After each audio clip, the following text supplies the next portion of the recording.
A ship is safe in a harbor, but that's not what ships were made for. So today's topic is going to be how to protect your ship. And I actually didn't think about how that sounded until I put it in writing, and once I saw it, I was like, hey, that's kind of catchy, maybe a tad bit edgy. Who says engineers can't be just a little edgy? So we need to be mindful of the risks we face in product development, but we need to make sure that those risks don't deter us from actual progress. A really stunning statistic is that 97% of patents never see the light of day. They were never launched in terms of products behind them. And that's scary because by the time you have a patent awarded, you've probably already made it pretty far. Now, I can't go long into discussions about patents because I'm not an attorney, therefore I'm not fully authorized to speak on patents. However, I would suggest that people be mindful of the amount of attention that they pay to a patent. You see, it's important to get protection, it's important to have a patent, but I see some people treating it like it's car insurance before they've bought the car. Now, pay attention to the battle you're fighting. See, it's not about the patent. You have to launch something so that the patent has something to protect. If you waste all your energy on protection, you won't have anything left for the launch. When we talk about patents and the need of protection from IP theft, usually China gets thrown under the bus. Now that's because there's the most manufacturing done in China, so confirmation bias just makes China a really easy target. But the interesting thing is people hear this and take a knee-jerk reaction and say, I'm going to stay away from China. There's some serious problems with that attitude. So when I used to travel a lot, I'd often be asked to bring products with me to Chinese factories so that they could evaluate them, probably copy them or modify them for a product they were working on. Now that's the reality of the situations that happen all the time on flights back and forth. So if you have a good idea, it's going to China in a suitcase. Now, it can be a suitcase of someone who you trust or just some random person's suitcase, but it's on its way there. That much is inevitable. So you need to have a plan, and you need to have people who you can trust. Now, the other issue I see with this stay away from China, let's just avoid it, is people kind of stick their head in the sand and try and hide from the reality that virtually all electronics are made in China. I do a lot of injection molds. There are a lot of US-based injection mold manufacturers, but pretty much all of them are manufacturing in China. In most cases, when you say, hey, I'm going to pay for the more expensive US supply, it's just secondhand Chinese. It's all coming from there anyway. So don't cut off your leg because you're afraid of making a wrong step in a race. We can't eliminate our most common systems of manufacturing and expect success. We need to understand the system that gives us the highest chances of success, and don't avoid it. There are many points in which China is frankly inevitable. So, how do we do this safely? Well, there's three main pitfalls I see working with people who are trying to establish their own overseas contacts. First of all, they contact absolutely the wrong factories. Now, if you go back and watch the video about communication and drawings, we go through an example of choosing a factory overseas, and in that example, only 13% of the listed factories are actually factories. So what people are searching out are sales groups in the same field as the product that they want to bring forward. This is the worst idea ever. They don't realize they're bringing their idea that they want to protect to a person who sells those ideas and products to all of the competitors, especially the established ones. So when you contact those factories, you're selling something you want to innovate, but you're locking it right into the pre-existing network, and everyone in that network either wants to block you from it or steal from you. It's a huge misstep, and usually the first step that people take. Another misstep, don't promote the excitement factor. I get all these calls from people about their projects and they tell me how excited they are, and I kind of like it because it helps me get to know who they are. But the reality is it's not going to cause any discount or us to go faster. We're going to treat everyone the same. You don't get extra points for the best story. The motivational pitch is geared for the rich uncle. It hurts you if you're doing it overseas. All you're doing is flashing the ability of huge sales, which means they might be a little more motivated to try and sell it to someone else. Now, the biggest ownership dilemma, and this happens all the time, this is the big death blow in terms of tooling and ownership. See, ownership of an idea is something different than ownership of a shared item. If you go back to high school, maybe you shared a car with a brother, so you'd say, hey, I get it Monday, Wednesday, Friday, you get it Tuesday, Thursday, Saturday. That type of sharing plan works with physical items. With IP, there's no limit on usage.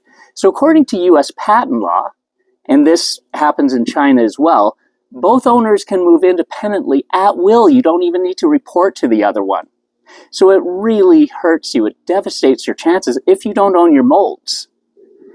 So these dangers usually manifest talking over the tooling fees, which can be quite expensive, and people will say, hey, we love this idea, we're with you. I'll tell you what, I'll lower the cost of the mold, I'll invest with you. Now that validation feels great. And they don't even actually need to say all of that. The problem is, if you don't own that tooling 100%, you have just brought on another investor. If they have any tie to it, if you don't have the ability to take it out of their factory tomorrow, they are an investor. This is particularly dangerous when the factory owns the tooling, owns the production capacity, and has sales already set up in that same field. It's a recipe for disaster. You have to own your own mold, no matter what, and it has to be yours to use exclusively because you own it.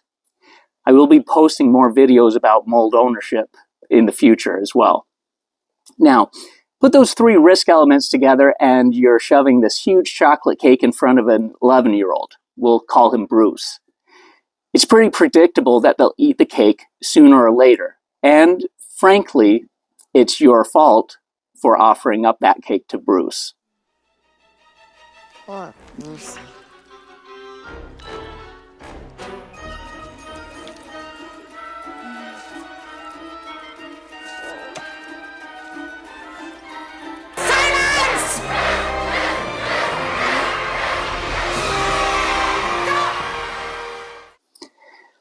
All right, let's look at some of the things you can do and need to understand to make you a winner, like our friend Bruce.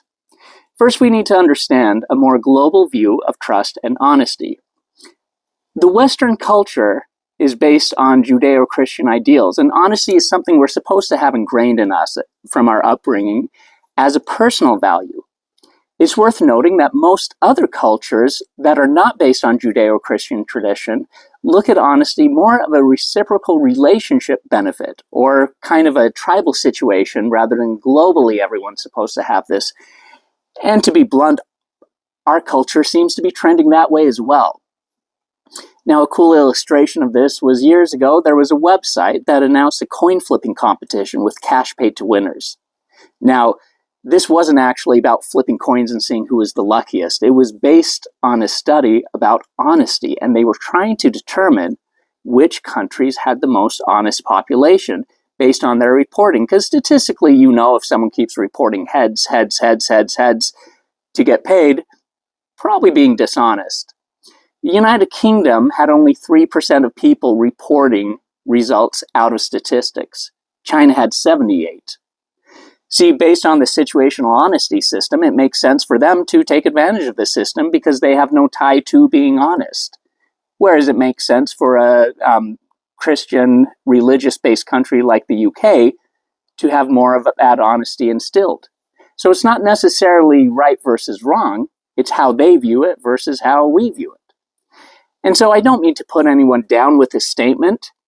We need to understand how honesty and trust exists in other cultures so that we know how to cultivate it. See, I've found that once you build really solid relationships, which is the basis of honesty in Asia, you wind up having these wonderful, long-established relationships where there's truly a lot of people out there who I can trust completely.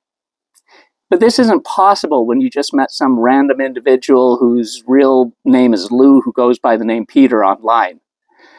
You need to tie into relationship networks and actually meet people face to face and put an effort and time to build up these relationships with people so that you can enjoy honesty and trust back and forth. So over time, paying attention to the system of relationships as we operated, it yielded a lot of benefits. I traveled to China 139 times building up that network.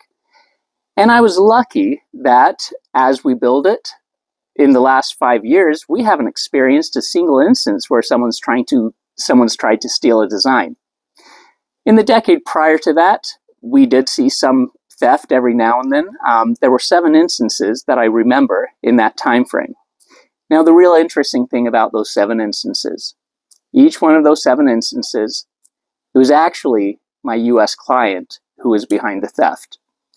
The real funny part is 3 of them actually contacted me directly to complain to me how they were now getting ripped off while they were trying to rip me off. Anyway, I'm pretty chill and I'm a fan of irony, and let's just say it was just an interesting phone call. I mostly just listened and I was like, yeah, give up. Good luck, guys. Good luck. Now, in all of those 7 cases, they'd seen initial success on a launch, and then they decided to step outside of the system and network to run things faster, lower costs. They all got very upset when their costs actually rose dramatically. They also just wound up failing immediately. Everything fell apart. See, there is so much dishonesty in the world, and there's so many cultures and systems that are attuned to that dishonesty, that when we step away from our honesty into dishonesty, it's like putting your foot in this flash flood river. It's going to grab you way faster than you have the ability to escape or swim. It is quick disaster. One of the other things that's a key, and this is usually reserved for companies like mine who have a lot of established contacts, is what I call the KFC example. KFC has this secret recipe. No one actually knows the recipe, despite it being a huge franchise. That's because there's bag A and bag B. Factory for bag A knows the recipe ingredients for bag A. Factory in bag B knows the ingredients for bag B. No one knows all of it.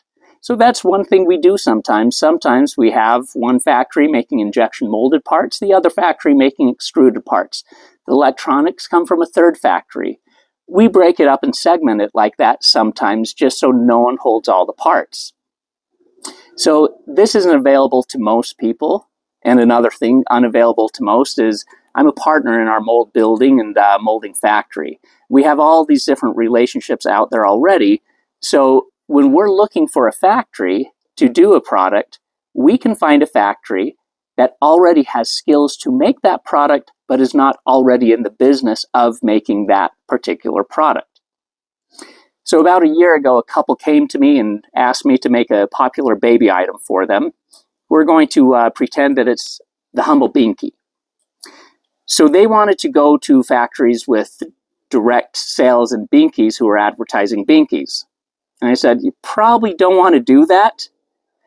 We want to go to this other factory. Out of the 3 silicone molding factories I typically work with, one of them doesn't make binkies. That's the one we want to choose.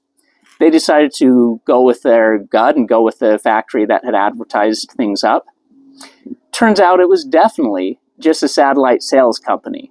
The reason I know is not only did they keep pestering me with questions over and over where I was saying, hey, if this is a real factory, they've got a real engineer and he knows all of this stuff. Like, why am I still involved? You guys need to see the writing on the wall.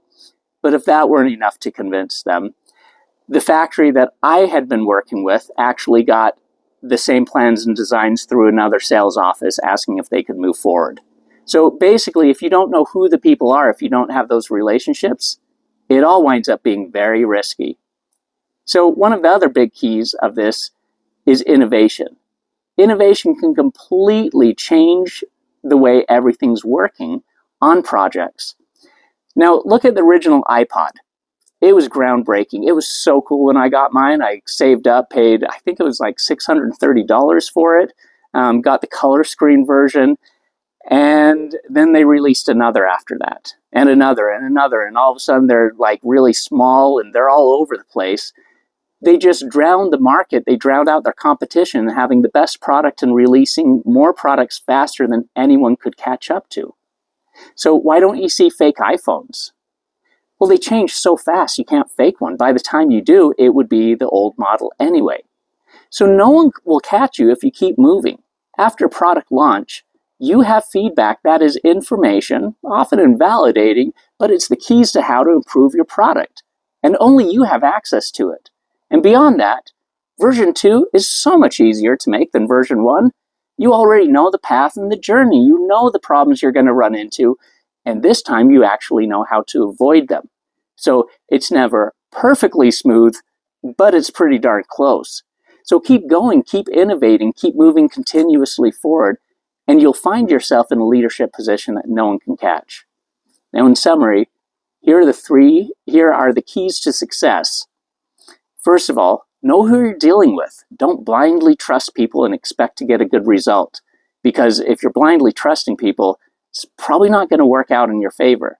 Number 2, you have to own your own tools. You have to, no matter what. You are permanently forfeiting the ability to own your product if you don't own the tools. Relationships are key. You have to have the right relationships. And with those right relationships, it has to include honesty. Whether here or abroad, honesty needs to be part of it. You won't get reciprocation in honesty if you are not honest yourself. Never lose sight of the battle you're facing. You have to play to win, not to lose. Progress to launch the product. No use protecting something that didn't launch and already lost. And now innovate, innovate, innovate, innovate. Those copycats out there, they're not mind readers. They're kind of lazy, actually. They'll never catch a moving target. There's always risk. There's always reward. Knowing the system actually kind of puts the odds in your favor. Best of luck to you on your journey and moving forward. Thank you.